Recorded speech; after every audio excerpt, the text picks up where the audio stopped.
નમસ્કાર દર્શક મિત્રો, હું વિવેક કલોલા આપ સર્વેની યુટ્યુબ ચેનલમાં હાર્દિક સ્વાગત કરું છું.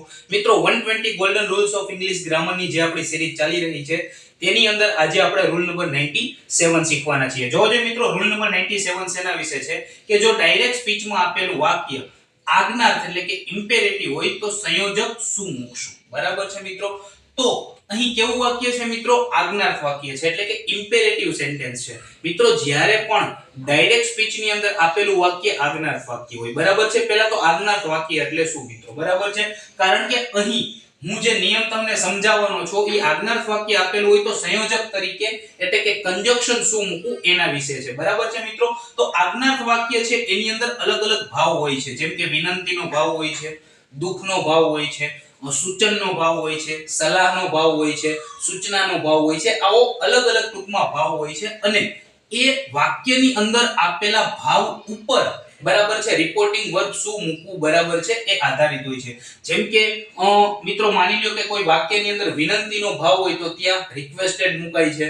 બરાબર છે? માની લ્યો કે ક્યાંક સલાહનો ભાવ હોય તો એડવાઇઝડ મુકાય છે. આવી રીતે, બરાબર છે? એ હું તમને અલગ નિયમ છે એ હું તમને સમજાવીશ, પરંતુ વાક્ય આજ્ઞાર્થ આપેલું હોય, ઇમ્પેરેટિવ સેન્ટેન્સ આપેલું હોય, બરાબર છે, ત્યારે એમાં સંયોજક તરીકે શું આવશે એ અહીં આપણો નિયમ છે અને આપણે એ સમજવાના છીએ. બરાબર છે મિત્રો? હવે આને હું તમને એક્ઝામ્પલ ની મદદથી સમજાવું છું. જોજો મિત્રો કે માની લ્યો કે એક્ઝામ્પલ તરીકે હું લઉં છું કે he said to his sister, he said to his sister, please help me, please help me in my work, please help me in my work. તો જોજો મિત્રો, અહીં આ એક આજ્ઞાર્થ વાક્ય છે. કેવી રીતે ખબર પડશે મિત્રો? અહીં વાક્યની શરૂઆત છે પ્લીઝ થી થાય છે એટલે કે વિનંતી કરે છે. શું કે he said to his sister, તે તેની સિસ્ટરને કહે છે, બરાબર છે, કે please help me in my work. બરાબર છે મિત્રો? તો જ્યારે પણ મિત્રો ડાયરેક્ટ સ્પીચ ની અંદર આપેલું વાક્ય આજ્ઞાર્થ હોય, કેવું હોય? ઇમ્પેરેટિવ હોય, તો હંમેશા યાદ રાખજો જ્યારે તમે એને ઇનડાયરેક્ટ સ્પીચ ની અંદર કન્વર્ટ કરો છો તો સંયોજક તરીકે હંમેશા ટુ આવશે. શું આવશે મિત્રો? ટુ આવશે. બરાબર છે મિત્રો? અને ગ્રામર ની અંદર જે આ ટુ છે એનો બહુ ખાસ રોલ છે, પરંતુ એક વસ્તુ યાદ રાખો કે ટુ પછી જનરલી હંમેશા V1 જ આવે છે, ખાલી ટુ આપેલું હોય ત્યારે. અને એક બીજી વસ્તુ કે ઇનડાયરેક્ટ સ્પીચમાં, બરાબર છે, જ્યારે તમે ડાયરેક્ટ સ્પીચમાં આપેલું વાક્ય આજ્ઞાર્થ હોય અને એને તમે ઇનડાયરેક્ટ સ્પીચમાં રૂપાંતર કરો છો ત્યારે આ પ્લીઝ છે, એડવાઇઝડ છે, ઇન્સ્ટ્રક્ટેડ છે, આવા શબ્દો છે એ નીકળી જતા હોય છે. બરાબર છે? શું કામ? કારણ કે આની જગ્યાએ જ આપણે રિપોર્ટિંગ વર્બ મૂકવાનું છે. હવે આનું ઇનડાયરેક્ટ સ્પીચમાં રૂપાંતર કેવી રીતે થશે જોજો મિત્રો કે he requested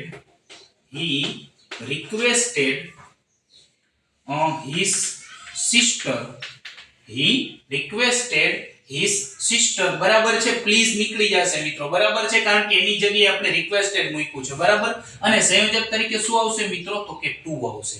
બરાબર છે? he requested his sister to help me એટલે કોને? him એટલે કે him, to help him in his work, to help him in his work. બરાબર છે મિત્રો? તો આ હતો આપણો રૂલ નંબર 97. શેના વિશે હતો મિત્રો? આજ્ઞાર્થ વાક્ય વિશે. બરાબર છે? રૂલ નંબર 97 શું કહે છે મિત્રો? કે જ્યારે ડાયરેક્ટ સ્પીચમાં આપેલું વાક્ય આજ્ઞાર્થ વાક્ય હોય ત્યારે તેમાં સંયોજક તરીકે હંમેશા શેનો ઉપયોગ થશે મિત્રો? ટુ નો ઉપયોગ થશે. બરાબર છે મિત્રો? હવે એક બીજી વસ્તુ પણ તમને કહી દઉં અહીં, બરાબર છે મિત્રો, આ જે વાક્ય છે એ હકાર એટલે કે વિધાન વાક્ય હતું. બરાબર છે?